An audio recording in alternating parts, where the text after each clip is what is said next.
सुप्रभातम। बात कर रहे थे हम 12वीं कक्षा के पाठ्यक्रम के अंतर्गत जो है आपके अलंकार पढ़ रहे थे, अलंकारों की चर्चा कर रहे थे और अलंकारों में हमने अनुप्रास अलंकार की चर्चा की, श्लेष अलंकार की चर्चा की। आज हम अलंकारों में चर्चा करेंगे। तो बता दीजिए मुझे एक बार वापस, अलंकार का शाब्दिक अर्थ आभूषण। शाब्दिक अर्थ आभूषण।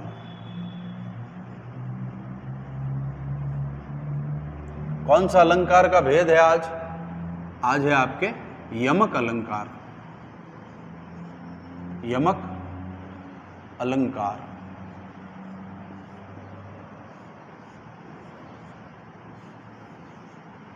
यमक अलंकार क्या है? यमक अलंकार की परिभाषा बात करते हैं। एक शब्द पुनि पुनि परे। क्या है परिभाषा? एक शब्द पुनि पुनि परे, पुनि पुनि परे, अर्थ और को और, अर्थ और को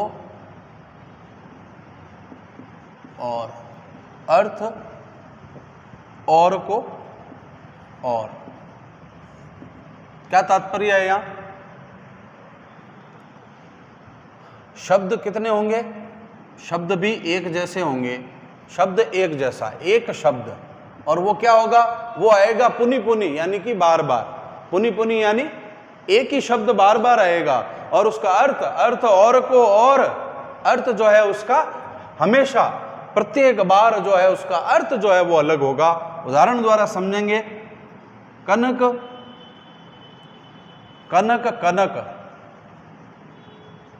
ते 100 गुनी, कनक कनक ते 100 गुनी मादकता, मादकता अधिकाय, मादकता अधिकाई, या खाए बोराए जग, या खाए बोराए जग, वा पाए बोराए, वा पाए बोराए। क्या तात्पर्य है? कनक कनक एक शब्द है, 2 बार आया है। एक शब्द पुनि पुनि परे, यहां आया 2 बार। अर्थ और को और यहां दोनों बार अर्थ क्या हो जाएगा? इसका अलग अलग होगा। कैसे होगा? कनक कनक ते 100 गुनी मादकता अधिकाय। कनक कनक में जो है बात कर रहे हैं मादकता अधिकाय। या खाए बोराए जग, वा पाए बोराए जग। एक कनक का यहां तात्पर्य लिया गया है धतूरे से। किससे लिया गया है? यहां एक कनक का तात्पर्य लिया गया है धतूरे से, और यहां द्वितीय जो आपके कनक शब्द है उसका जो है वो अर्थ लिया गया है सोने से। सोना, स्वर्ण, या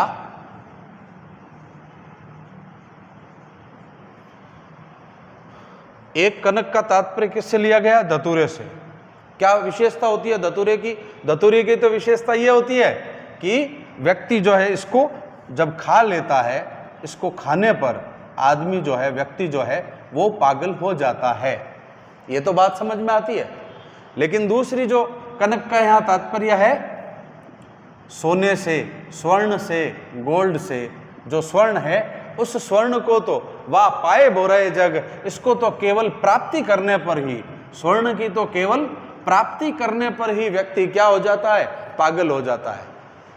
इसको तो खाने पर पागल होगा और इसको केवल प्राप्त करने पर ही पागल हो जाता है, क्योंकि स्वर्ण की प्राप्ति करते ही उस व्यक्ति को क्या आ जाता है? अहंकार आ जाता है। इसीलिए उसको केवल और केवल स्वर्ण को तो प्राप्त करते ही उसको अहंकार आना शुरू हो जाता है। तो यहाँ एक कनक का तात्पर्य धतूरे से है, एक कनक का अर्थ यहाँ पर सोने से है।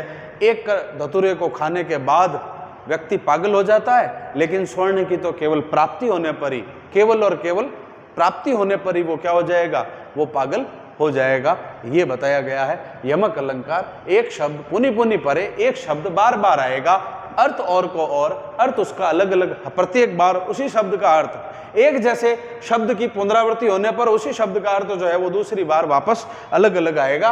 और यहाँ पर इस प्रकार से इस एक कनक का अर्थ धतूरा, एक कनक का अर्थ सोना बताया गया है और इस प्रकार से बात आपके की गई है यमक अलंकार में। अगला उदाहरण देखते हैं हम यमक अलंकार का। एक बार ये उतार लीजिए आप। तो चलिए अगला उदाहरण देखते हैं हम।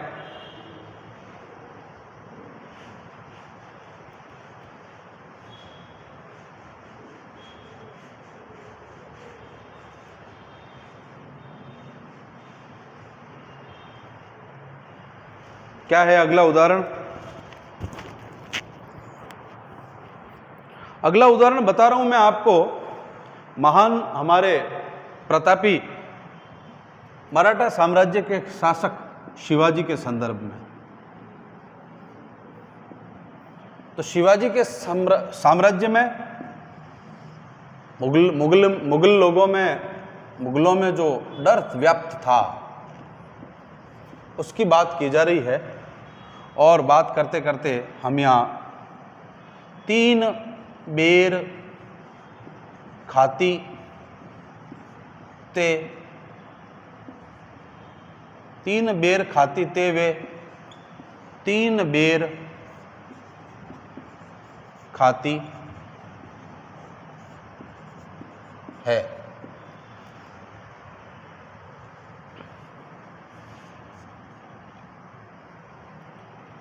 मुगलों में इतना डर व्याप्त था कि उनकी मुगल रानियां जो है किसी समय में जब शिवाजी का उनको डर नहीं सता था, शिवाजी जैसे प्रतापी शासक का, तब वो मुगलों की रानियां 3 बेर यानी कि 3 बार दिन में भोजन करती थी। कितनी बार? तो यहाँ एक बेर शब्द आया है, उसका तात्पर्य है 3 बार, 3 टाइम्स। और दूसरा शब्द जो बेर आया है उसका है बेर नाम का, जो बेर हम फल खाते हैं, ये बेर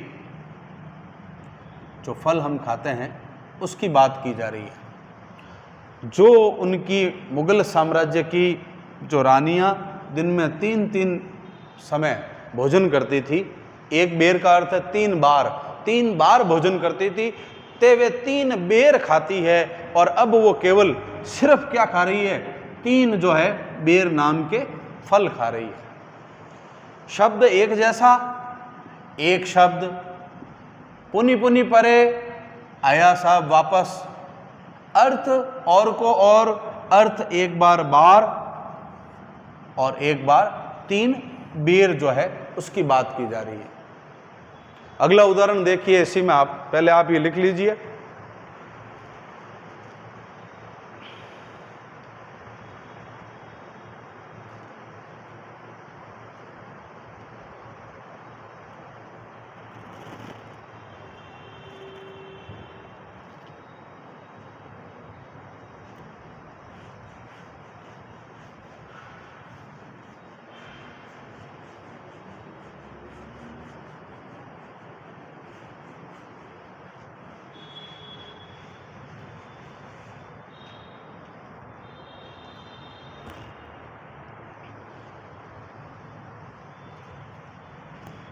उदाहरण देखिए, सारंग ले सारंग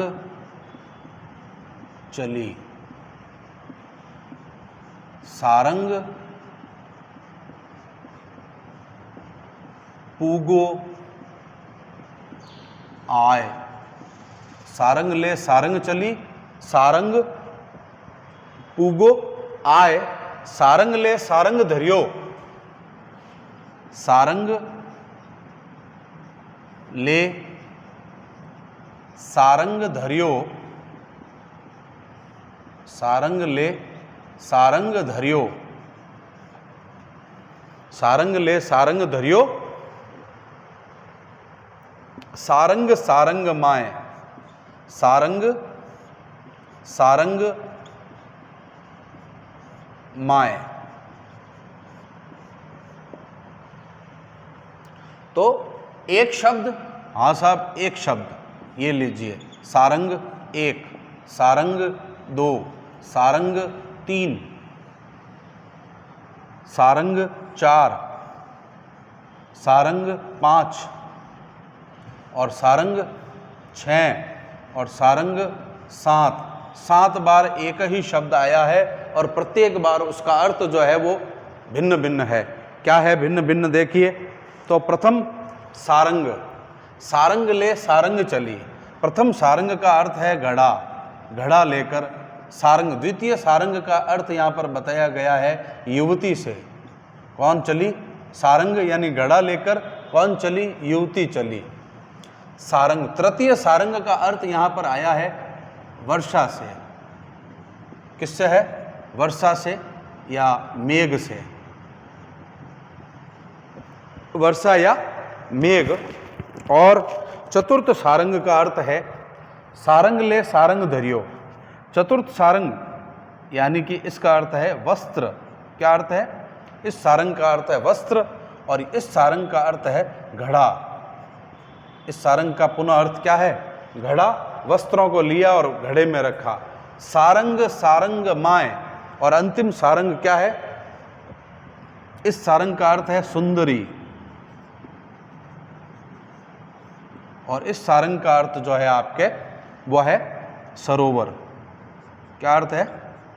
सरोवर, तालाब। अब देखिए वापस, इतनी बार जो है सारंग शब्द आया है। सारंग ले सारंग चली, कौन किसको लेकर चला? इस प्रथम सारंग का अर्थ है घड़ा, घड़ा लेकर युवती चली। सारंग पूगो आए, इतने में क्या आ गई? बारिश आ गई, मेघ आ गए, बारिश आ गई। सारंग ले सारंग धरियो, वस्त्रों को लेकर उस किसमें रखा गया? एक घड़े में रखा गया। और सारंग, सारंग माए, और जो सुंदरी है वह सुंदरी जो है किसके अंदर चली गई? वस्त्रों को घड़े में रखकर वह सुंदरी जो है वो आपके सरोवर के अंदर स्नान करने के लिए चली गई। इस प्रकार से एक शब्द का इतनी बार जो है प्रयोग यहाँ पर हो रहा है। कौन सा अलंकार? बात कर रहे हैं यमक अलंकार की। किसकी?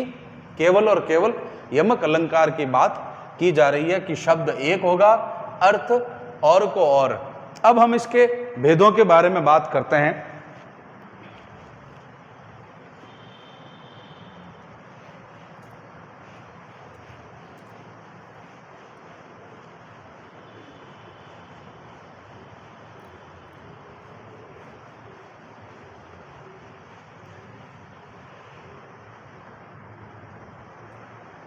इसके भेद हैं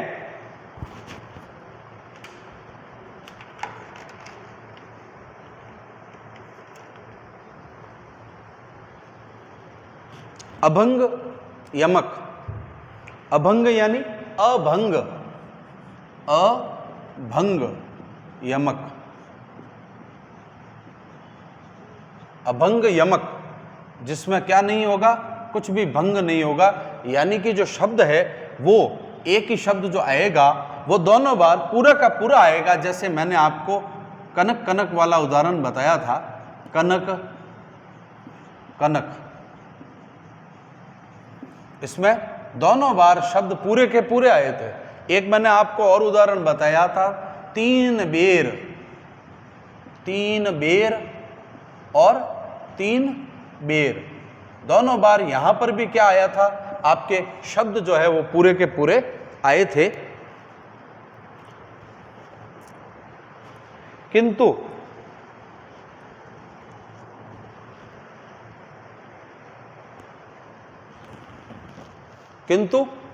अब यहां अभंग, यहां किसी भी प्रकार का शब्द जो है वो मूल शब्द दोनों बार पूरा का पूरा आया है। एक है सभंग, सभंग यमक,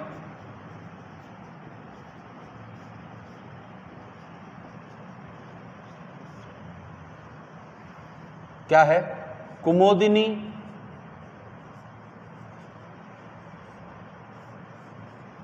मानस, मोदिनी,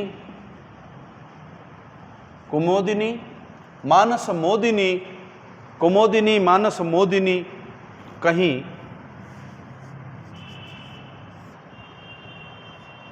अब देखिए यहां पर ये मोदिनी शब्द यहां पर तो पूर्ण आया है, किंतु यहां पर ये कु साथ में लगा हुआ है। यहां ये इस कुमोदिनी शब्द का भाग है मोदिनी। तो दोनों में क्या फर्क है? दोनों में फर्क ये है साहब कि जो है शब्द को तोड़कर आवृत्ति देखी जाएगी, शब्द को तोड़कर। यहां कुमोदिनी तो इस शब्द का भाग है, और यहां दूसरे वाले जो ये कुमोदिनी शब्द है आपके, इसका क्या तात्पर्य है? इसका तात्पर्य है प्रसन्नता से। किससे? प्रसन्नता से। तो शब्द यहां देखिए इसके साथ आया है, इसीलिए ये क्या है? सबंग यमक। और यहां पर ये शब्द स्वतंत्र शब्द पूरे के पूरे पुनः पुनरावृत्ति हुई है, इसीलिए यहां पर अभंग यमक। तो यमक अलंकार और उसके ये दो भेद। अब हम आगे बात करते हैं अगले अलंकार के बारे में। मिटा दूं? चलिए,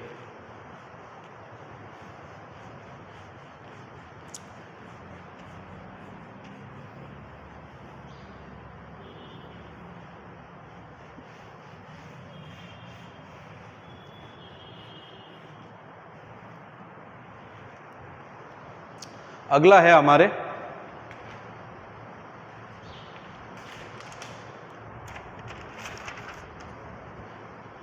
अलंकार।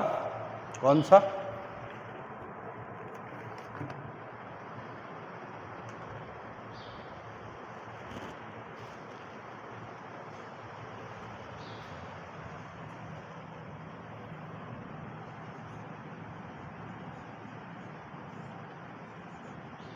अगला है उपमा अलंकार।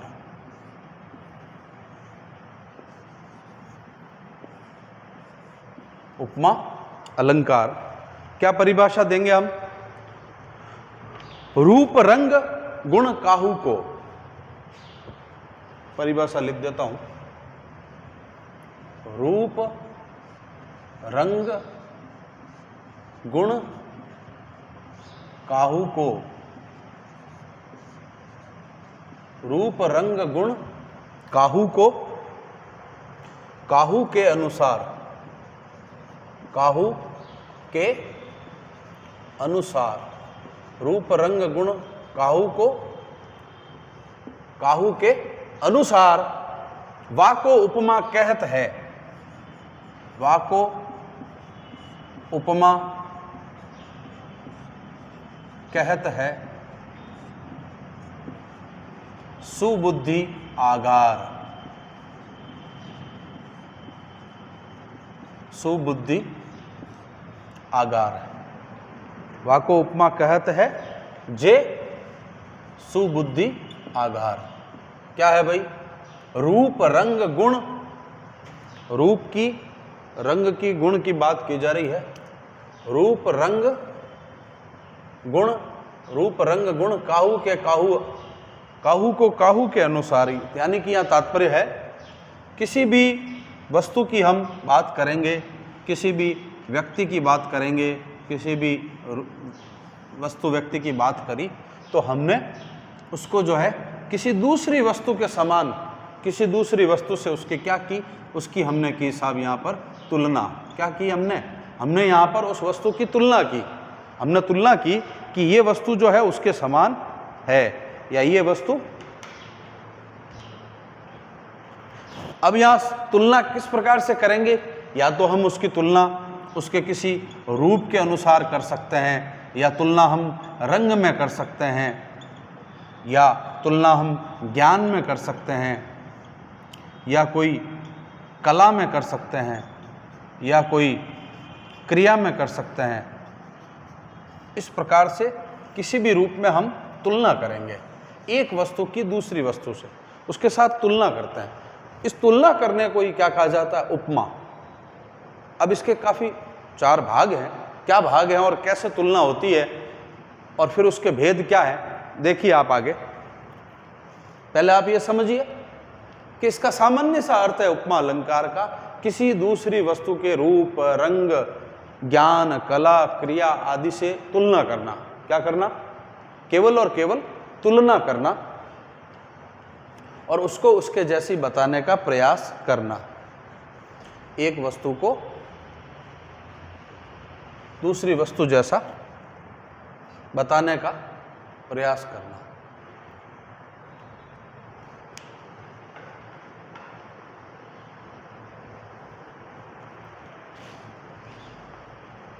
अब देखिए, मैं आपको यहाँ उदाहरण द्वारा एक सरलता से आपको समझ में आ जाएगा। मुख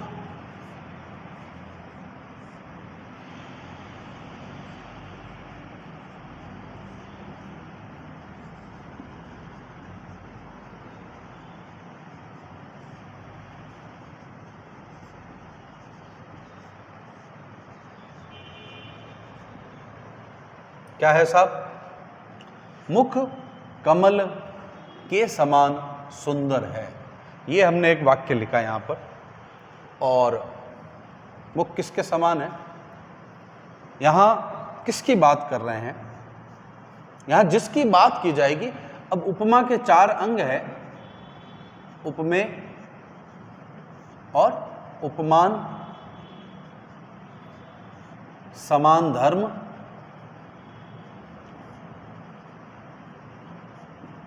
और वाचक शब्द। वाचक शब्द और समान धर्म। यहां बात कर रहे हैं हम मुख की। किसकी बात कर रहे हैं? मुख की। ये आपके जिसकी बात की जाए, जिसकी बात की जाए वह क्या कहलाएगा? उपमेय कहलाएगा। किसकी बात कर रहे हैं? मुख की। किससे तुलना कर रहे हैं? जिससे तुलना कर रहे हैं वो है कमल। क्या होगा? उपमान। जिससे तुलना की जाए वह, उसको हम कहेंगे उपमान। क्या मुख या उपमेय किसके जैसा? क्या कमल के। तो कमल यहां उपमान। किससे तुलना की गई है? मुख की कमल से। तो कमल यहां पर क्या है? उपमान।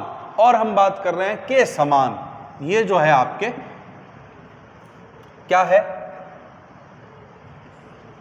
के समान क्या है? सुंदर है। क्या है? सुंदर है। तो हम बात करेंगे, यहां जो आपके समान शब्द आया है, यहां जो आपके समान, के समान, वाचक शब्द, वाचक शब्द क्या है? सुंदर है। दोनों में, यानी कि मुख भी है और कमल भी है, दोनों क्या है? सुंदर है। क्योंकि मुख भी किसके समान हो गया? कमल के समान। तो मुख भी सुंदर और कमल भी सुंदर, दोनों का साधारण या समान धर्म, साधारण या समान धर्म, साधारण या समान धर्म क्या होगा?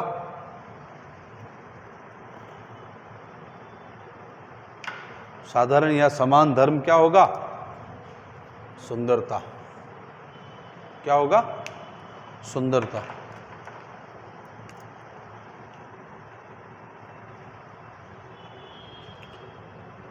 देखिए, इसमें वापस बात कर रहे हैं हम उपमा अलंकार की। उपमा अलंकार के ये 4 अंग है। क्या है? ये 4 उपमा के अंग हैं।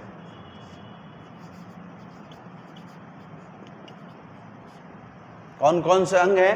उपमेय, उपमान, समान धर्म और वाचक शब्द। उपमेय, उपमान, उपमेय, उपमान, समान धर्म और वाचक शब्द। मुख किसके समान? कमल के समान। यहां जिसकी बात की जा रही है उसको हम उपमेय कहेंगे, जिससे तुलना की जा रही है उसको हम उपमान कहेंगे। उन दोनों को जोड़ने वाला जो शब्द है वह आपके वाचक शब्द कहलाएगा।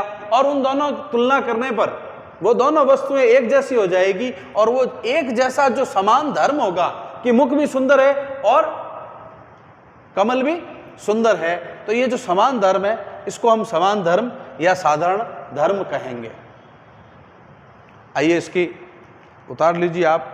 इसके भेद के बारे में बात करते हैं, उपमा अलंकार के भेद।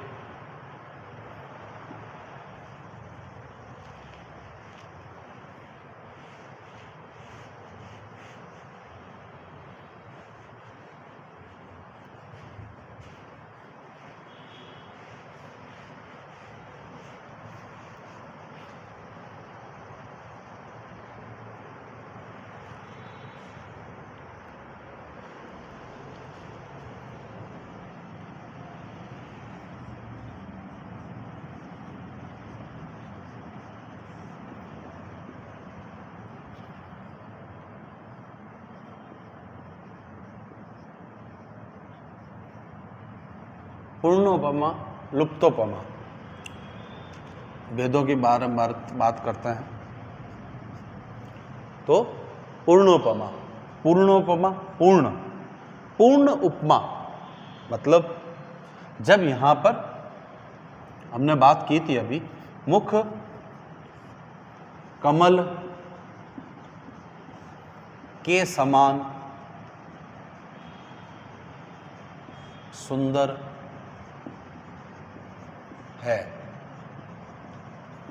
मुख कमल के समान सुंदर है। मुख क्या है? उपमेय। कमल क्या है? उपमान। वाचक शब्द।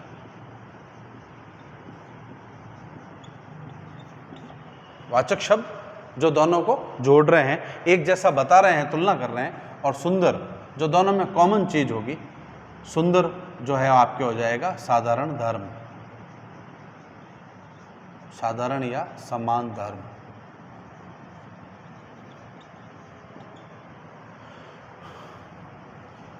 उपमा के कितने अंग हैं? 4। पूर्णोपमा का मतलब यह है कि जिसमें उपमेय होगा, उपमान होगा, वाचक शब्द होंगे,